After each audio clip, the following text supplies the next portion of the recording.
It's Monday morning, so that means we got a bunch of new arrivals here at G&G. To begin, don't have these very often. We're trying. We haven't had them in months, and we've gotten hundreds of requests. So every time we see Journe Elegant 48mm Titanite available, either in white or black dial, we always pick them up. So this is extremely, extremely rare. Journe only makes 700 watches a year, very little in the Elegant. It's such a good price point, and this watch, out of all the watches in the market, is the one that has increased in price over the last year. They used to be around 40,000. Now they're crawling up to almost 60,000. The hype is there. Everyone loves this watch. Really comfortable on the wrist. Definitely hit us up if you've been inquiring about these. I know we've had several messages, so if you're one of those people, reach out to us. So one of the cool things about this watch is that you can have it rest on your bedside table for, I think Lake said up to 11 years, and the watch's microprocessor within the quartz movement will actually keep track of time. So as soon as you move it, like when you take it out of the case here, it goes in sleep mode, and as soon as you move it, it goes back to the original time. So as you can see here, right back at the original time. Nice thing also is you can switch up the strap color. They have a lot of really good choices. We have several here at G&G. This watch is very hot at the moment. In all the dealer chats across the board, we get so many inquiries. So we have it now. Hit us up if you're interested. Another one that we just got in here, we've had this one in and out of the office quite a bit, is a 26735 open work tourbillon. This one's in stainless steel. Probably one of the most mesmerizing dials that AP has come out with, in my opinion. These have been selling super well with us. I think that last time we got this watch, we had it in the office for maybe 2 days. This one is a 50th anniversary, so it's got the 50th anniversary rotor on the back. This one's brand new. We're asking $315,000 on this piece. Garrett, what's your take on this one? And do you think that this is a great watch to add to the collection?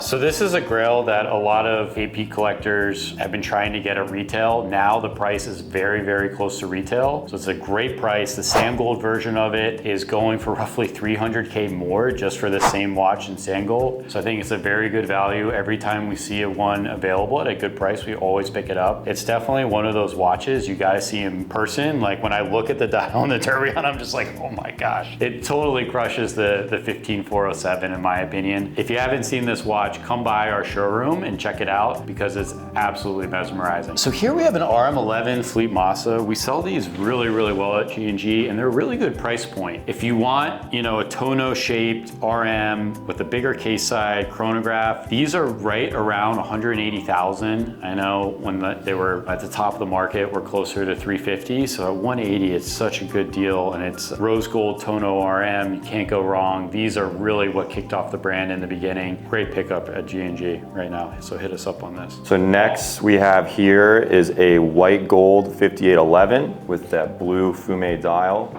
41mm. I really like the 5811 1G because the dial has like a blue center, and then the outskirts of the dial are black versus the 5711 blue. White gold has a new style class. Actually, right now, these are the same price as a green Cubitus. I love the green dial on a Cubitus, but I think the Nautilus is always going to be way more collectible. So when you're considering the two, I think I would look back at this piece and use it as a benchmark. This is the 5811 1G right now here at G&G for $145, 2024. Another thing to keep in mind is that now that watch is only going $20,000 more than a new movement 5711 1A blue dial, which is stainless steel. So for a full white gold watch, that's very similar with, in my opinion, a much nicer dial, only 20K more. So I think that gives it a lot of added value as well. It's also, since they came out with the Cubitus, it's really interesting on what they're gonna do with the 5811. They've only made one version of it. This is the version. They did this in the past with the 3711 1G. They just made one version of it. So it's gonna be interesting. Could this be the only 5811? And if so, I think if that happens, a very collectible watch. But it's beautiful on the wrist, and I really, really love the dial. It's very unique. So this one's what, 2024 complete set? 2024 complete set new. Those are the new arrivals for today. Is there anything here that you guys might like? Feel free to hit us up, schedule an appointment. We're here in Miami, so hit us up. As our inventory's been growing here at G&G, you guys have been starting to notice that we get a lot of these Tiffany Pateks. We sold quite a few over the past couple months, but I'd say that this one that we have here might be the grail among grails of all the Tiffany Pateks that we've ever gotten. So here we have, as you guys can see, traditional Tiffany box,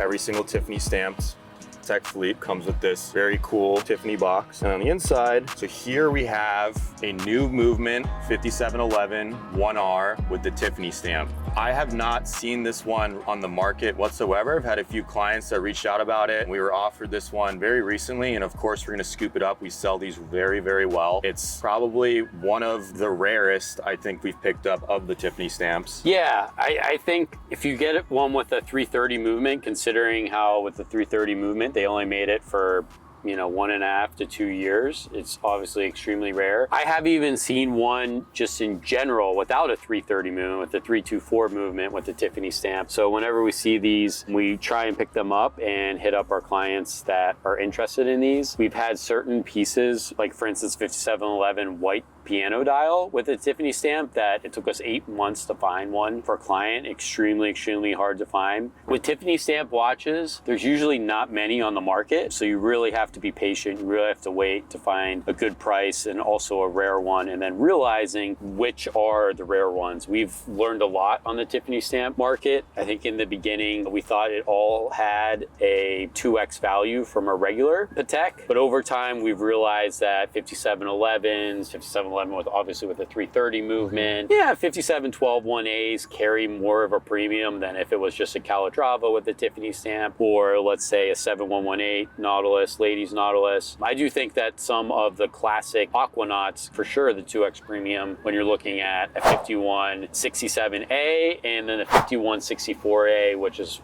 one of my favorite Aquanauts with the Tiffany stamp, is very, very rare. Absolutely stunning. This is a good example of what, a bit more than a 2X. So this one is around 160K with the non-Tiffany stamp, and then with the Tiffany stamp, you're looking at around 315,000 just for this watch. It's discontinued. It's one of the most desirable of the Pateks. This is definitely a watch where if you wanted it, you might have to wait a while. It's not gonna be at G&G, hopefully for, I don't know, Gary, do you think they'll have one of these within the next couple months? Probably not. No. Maybe one a year. There may be one out in the market, it just may not be the price for us, so we have to wait and be patient. We are very bullish on these in the long run. If you look at like the 3700s that are Tiffany stamp are going for like a 5X because it's so rare. So I think these are great collector's piece. Obviously today they're a nice flex. I do think long term these are gonna get scarcer and scarcer, especially the discontinued ones, because they only made maybe 10 of them a year, and then a lot of people that have them have hoarded them. So really hard to find. So we're happy to get this one and to find it for a really good client of ours. Really bullish on the Tiffany stamp watches, and we always usually have one or two in stock at G&G. Yeah, bold prediction. I think that this watch in 10 years will be trading over $1 million.